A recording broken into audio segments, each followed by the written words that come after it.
The book of Exodus, chapter 17, verses 8 through 16, and then we'll do the entirety of chapter 18, and then chapter 19, verses 1 through 15. While the people of Israel were still at Rephidim, the warriors of Amalek attacked them.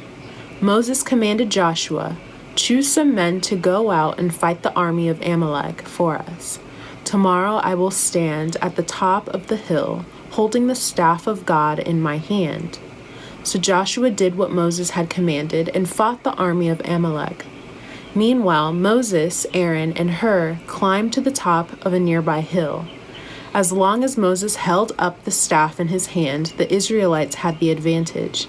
But whenever he dropped his hand, the Amalekites gained the advantage. Moses' arms soon became so tired he could no longer hold them up. So Aaron and Hur found a stone for him to sit on. Then they stood on each side of Moses, holding up his hands. So his hands held steady until sunset. As a result, Joshua overwhelmed the army of Amalek in battle. After the victory, the Lord instructed Moses, "Write this down on a scroll as a permanent reminder and read it aloud to Joshua. I will erase the memory of Amalek from under heaven." Moses built an altar there and named it Yahweh Nisi, which means "the Lord is my banner." He said, "They have raised their fist against the Lord's throne, so now the Lord will be at war with Amalek generation after generation." Moses' father-in-law, Jethro, the priest of Midian, heard about everything God had done for Moses and his people, the Israelites. He heard especially about how the Lord had rescued them from Egypt. Earlier, Moses had sent his wife Zipporah and his 2 sons back to Jethro, who had taken them in. Moses' first son was named Gershom, for Moses had said when the boy was born, "I have been a foreigner in a foreign land." His second son was named Eleazar, for Moses had said, "The God of my ancestors was my helper. He rescued me from the sword of Pharaoh." Jethro, Moses' father-in-law, now came to visit Moses in the wilderness. He brought Moses' wife and 2 sons with him, and they arrived while Moses and the people were camped near the mountain of God. Jethro had sent a message to Moses saying, "I, Jethro, your father-in-law, am coming to see you with your wife and your 2 sons." So Moses went out to meet his father-in-law. He bowed low and kissed him. They asked about each other's welfare and then went into Moses' tent.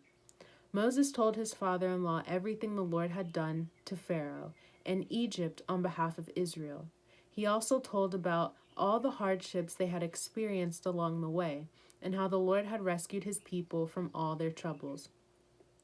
Jethro was delighted when he heard about all the good things the Lord had done for Israel as he rescued them from the hand of the Egyptians.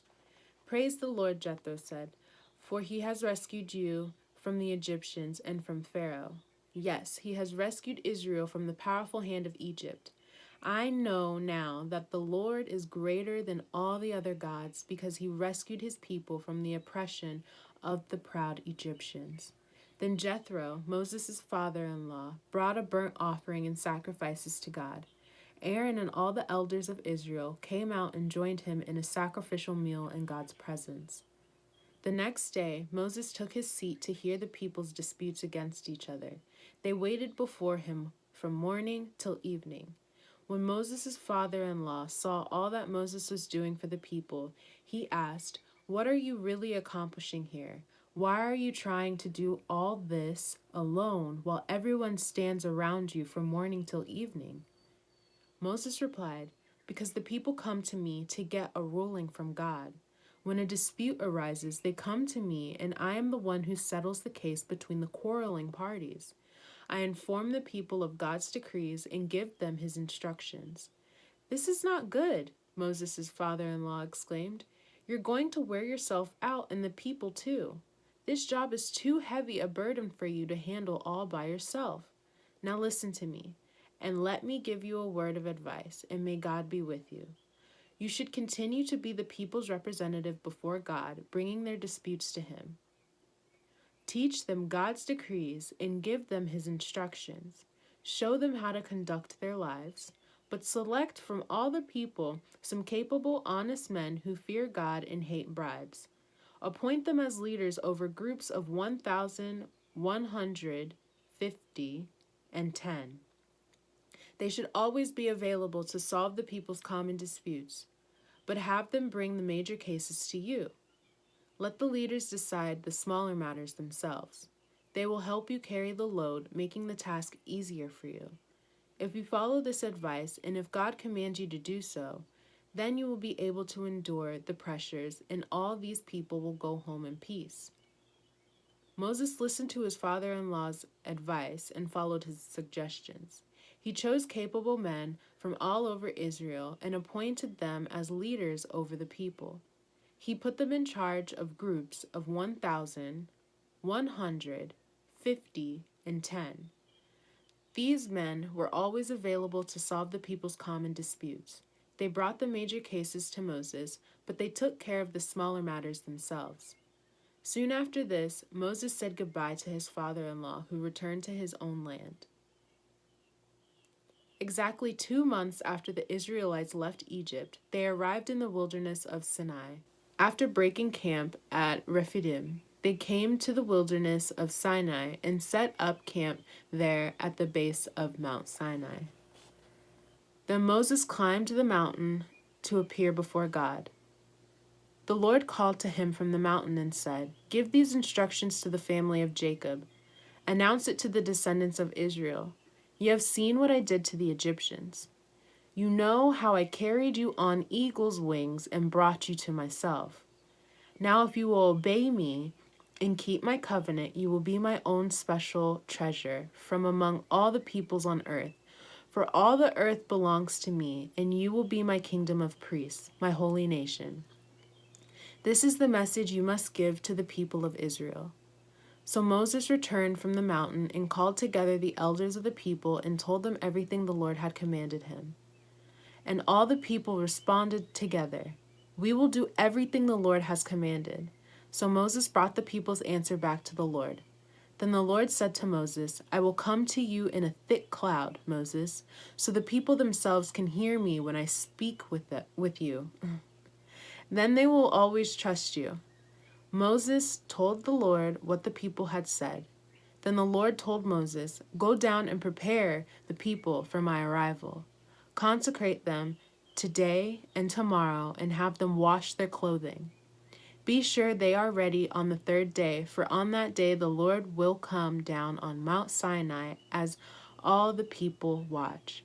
Mark off a boundary all around the mountain. Warn the people, be careful, do not go up on the mountain or even touch its boundaries. Anyone who touches the mountain will certainly be put to death. No hand may touch the person or animal that crosses the boundary. Instead, stone them or shoot them with arrows. They must be put to death. However, when the ram's horn sounds a long blast, then the people may go up on the mountain." So Moses went down to the people. He consecrated them for worship, and they washed their clothes. He told them, "Get ready for the 3rd day, and until then abstain from having sexual intercourse." The book of Matthew, chapter 22, verses 34 through 46, and then chapter 23, verses 1 through 12. But when the Pharisees heard that he had silenced the Sadducees with his reply, they met together to question him again. One of them, an expert in religious law, tried to trap him with this question: "Teacher, which is the most important commandment in the law of Moses?" Jesus replied, "You must love the Lord your God with all your heart, all your soul, and all your mind. This is the first and greatest commandment. A second is equally important. Love your neighbor as yourself. The entire law and all the demands of the prophets are based on these 2 commandments." Then, surrounded by the Pharisees, Jesus asked them a question. "What do you think about the Messiah? Whose son is he?" They replied, "He is the son of David." Jesus responded, then why does David, speaking under the inspiration of the Spirit, call the Messiah my Lord? For David said, "The Lord said to my Lord, sit in the place of honor at my right hand until I humble your enemies beneath your feet." Since David called the Messiah my Lord, how can the Messiah be his son? No one could answer him, and after that, no one dared to ask him any more questions. Then Jesus said to the crowds and his disciples, "The teachers of religious law and the Pharisees are the official interpreters of the law of Moses. So practice and obey whatever they tell you, but don't follow their example, for they don't practice what they teach. They crush people with unbearable religious demands and never lift a finger to ease the burden. Everything they do is for show.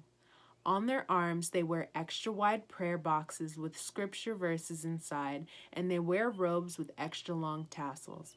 And they love to sit at the head table at banquets and in the seats of honor in the synagogues. They love to receive respectful greetings as they walk in the marketplaces and to be called Rabbi. Don't let anyone call you Rabbi, for you have only one teacher, and all of you are equal as brothers and sisters. And don't address anyone here on earth as Father, for only God in heaven is your spiritual Father. And don't let anyone call you teacher, for you have only one teacher, the Messiah. The greatest among you must be a servant, but those who exalt themselves will be humbled, and those who humble themselves will be exalted." The book of Psalms, chapter 27, verses 7 through 14. Hear me as I pray, O Lord. Be merciful and answer me. My heart has heard you say, "Come and talk with me." And my heart responds, "Lord, I am coming." Do not turn your back on me. Do not reject your servant in anger. You have always been my helper. Don't leave me now. Don't abandon me. O God of my salvation, even if my father and mother abandon me, the Lord will hold me close. Teach me how to live, O Lord. Lead me along the right path, for my enemies are waiting for me. Do not let me fall into their hands, for they accuse me of things I've never done. With every breath they threaten me with violence. Yet I am confident I will see the Lord's goodness while I am here in the land of the living. Wait patiently for the Lord. Be brave and courageous. Yes, wait patiently for the Lord. The book of Proverbs, chapter 6, verses 27 through 35. Can a man scoop a flame into his lap and not have his clothes catch on fire? Can he walk on hot coals and not blister his feet? So it is with the man who sleeps with another man's wife. He who embraces her will not go unpunished. Excuses might be found for a thief who steals because he is starving. But if he is caught, he must pay back 7 times what he stole, even if he has to sell everything in his house. But the man who commits adultery is an utter fool, for he destroys himself. He will be wounded and disgraced. His shame will never be erased. For the woman's jealous husband will be furious, and he will show no mercy when he takes revenge. He will accept no compensation, nor be satisfied with a payoff of any size.